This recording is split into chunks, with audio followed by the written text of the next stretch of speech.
This beautiful white bird almost disappeared forever. This is the Bali myna, also known as the Bali starling.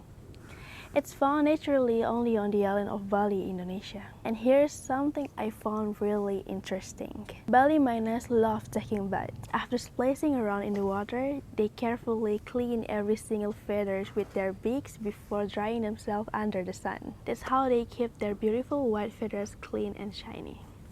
Sadly, they are now one of the rarest birds in the world.